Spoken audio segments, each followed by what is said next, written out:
bahkan telah melanggar peraturan perusahaan perihal larangan merokok di dalam ruangan.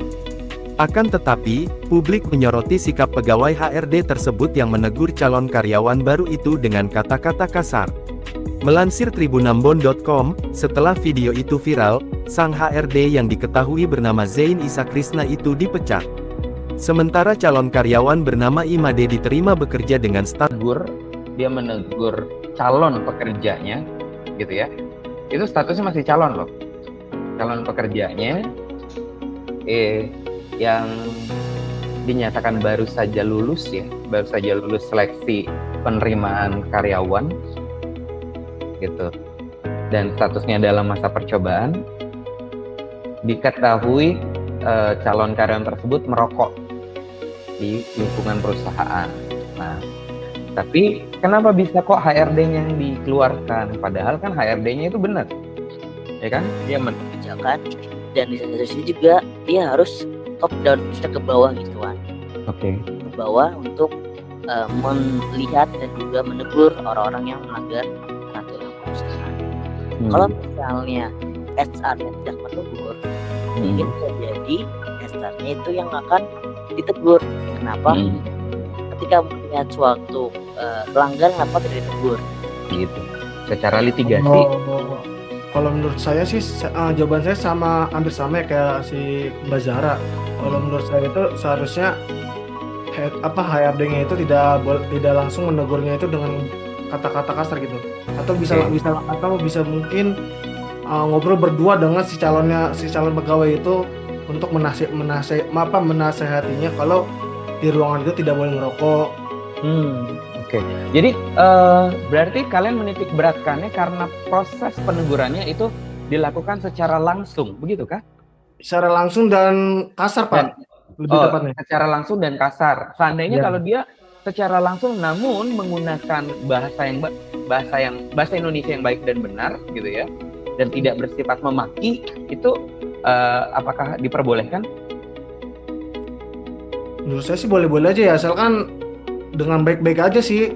Apalagi kan dia seorang HRD ya, orang yang sangat penting di perusahaan tersebut. Dan kebetulan juga tuh dia lagi menegur calon pegawainya yang merokok gitu loh, yang seharusnya tidak boleh merokok di ruangan tersebut. Oke. Jadi it is okay ya kalau dia ditegur secara langsung di depan banyak calon pekerja yang lain juga, tapi caranya yang tidak menggunakan kata-kata makian sampah tadi ya, begitu? Betul ya Mas Bagas ya? Iya Pak. Oke. Tapi kalau kayak tadi itu caranya Mbak Zahra, kita panggil dia misalnya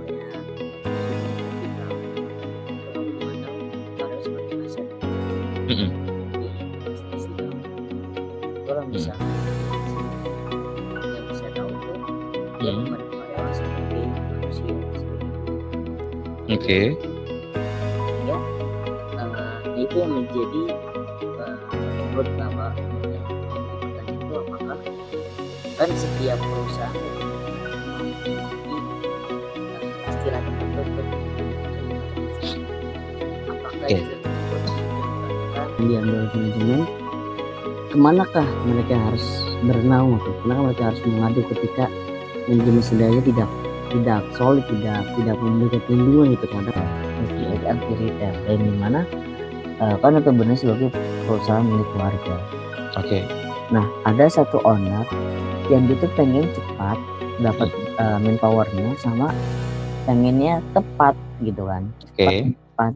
Tetapi realita di lapangan tidak bisa kita mendapatkan cepat dan tepat. Oke. Karena otomatis dengan bayaran 450.000 per minggu, otomatis orang yang tepat pun agak kurang buat untuk mundur gitu buat mendapatkan pekerjaan di sana gitu. Karena kan basically kita di luar terlebih dahulu buat proses kontrak gitu. Jadi di luar baru ke kontrak gitu. Oke. Sedangkan orang yang tepat kan otomatis pengennya cepat kepastian kan, kayak kontraknya berapa lama, terus juga secara gaji juga oke gitu kan, di atas yang biasa gitu, di atas yang sudah baik. Kalau gitu silakan tidak ada lagi yang mau ditanyakan ya, Mas Rifki ya, Ya. terkait pelatihan Human Resource Management Awareness hari ini. Silakan Mas Raka, pembelajaran hari ini sudah komplit, sudah selesai. Silakan ditutup sama Mas Raka. Mungkin ini ada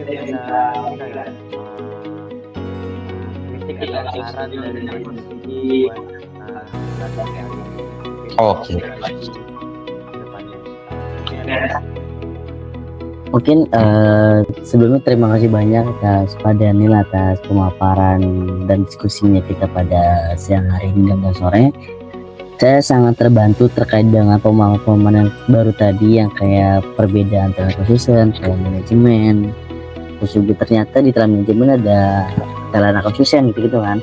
Iya. Dan juga bisa juga melihat apakah secara penamaan saya sudah berbeda secara terminologinya kan. Jadi yang menggunakan SR berbeda budayanya, yang menggunakan human capital juga berbeda gitu. Guys, menurut saya kesan pertama saya sangat bagus dan sangat terbuka terkait dengan berbagai macam diskusi pada siang hari ini sih Kak. Untuk saran mungkin untuk selanjutnya apakah nanti di-share terkait dengan PPT-nya sehingga bisa dipelajari tanpa nonton dari awal sampai akhir gitu. Kita bisa baca-baca untuk materi selanjutnya gitu. Oke, dan cukup ya Pak. Mengingatkan setelah ini akan ada pelatihan lagi ke next level